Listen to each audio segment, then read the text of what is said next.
This month is all about your ninth house of expansion, freedom, travel, philosophy, and adventure.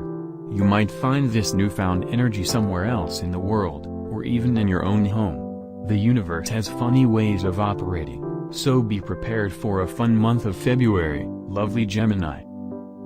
The sun begins in your ninth house in Aquarius. This house is one of expansion and higher learning, ruled by the freedom-loving Sagittarius. You will be very interested in exploring the world around you, opening your mind to different ideas, and stepping in others' shoes this month. It is a great time to meet new people or even do something you never thought you could. Take a risk, lovely Gemini. You never know what can happen when the cosmos are at play.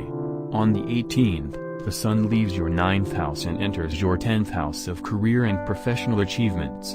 You might shift your focus from freedom to that of work, in hopes that you receive something you have been working towards within your job. While this alignment gives you the confidence to be assertive and willful at work, do not let your career overtake you this month. It is important to find balance and harmony.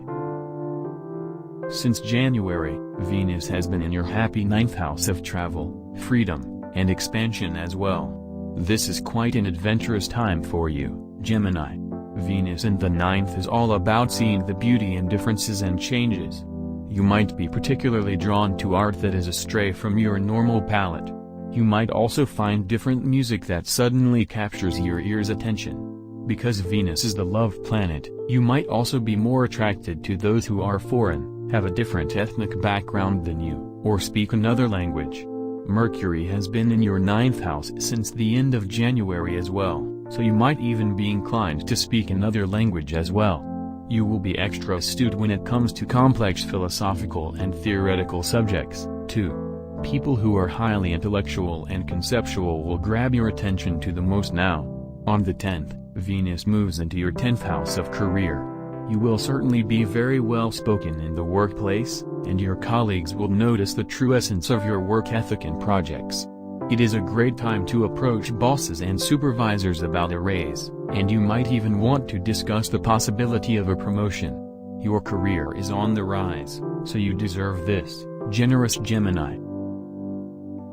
The middle of the month will be quite active for you. On the 15th, there is a new moon partial eclipse in your ninth house as well. This alignment encourages you to understand how freedom is an important part of compassion. How can you free yourself from ideas and feelings that chain you down? In what ways do you hold yourself back?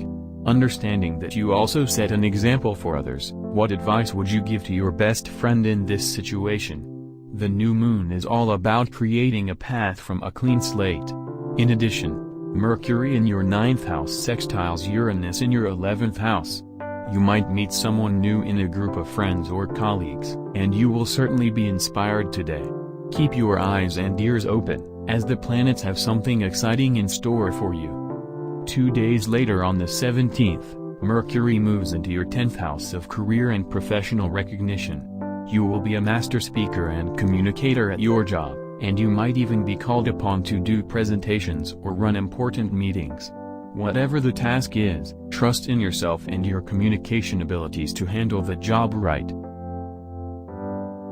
All month, Mars will be in Sagittarius, your 7th house of love and one-on-one relationships. If you are in a relationship, you might likely feel more active with your partner, as Mars increases your level of energy in this house. You might feel more possessive of your lover, and feelings of jealousy may arise if something pokes at this insecurity. You might even be hot-headed in challenging discussions, as Mars is fiery and competitive. As a positive, you will be eager to solve problems with your loved one, always wanting to come to a peaceful conclusion. Mars can be filled with friction, but he is also sexy and primal in the bedroom. Saturn has been in Capricorn in your 8th house since December. After Saturn in the 7th house, you have probably experienced a lot of changes and challenges within relationships and partnerships.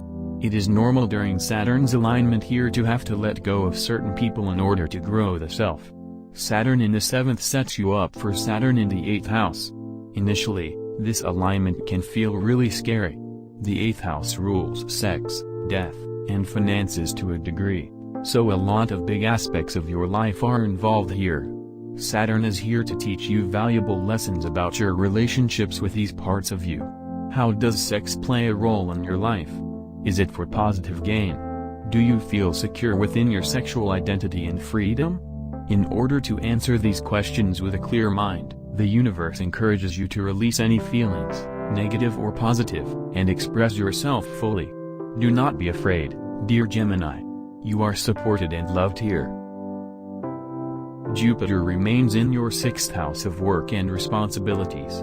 This is a lesson of finding happiness in the little things. While your job and tasks can often feel mundane and pointless, Jupiter inspires you here to see the beauty and purpose within these parts of your daily life. Your duties might expand over the year, and you may find a different path to your professional life. Jupiter is open, free, and expansive in this house.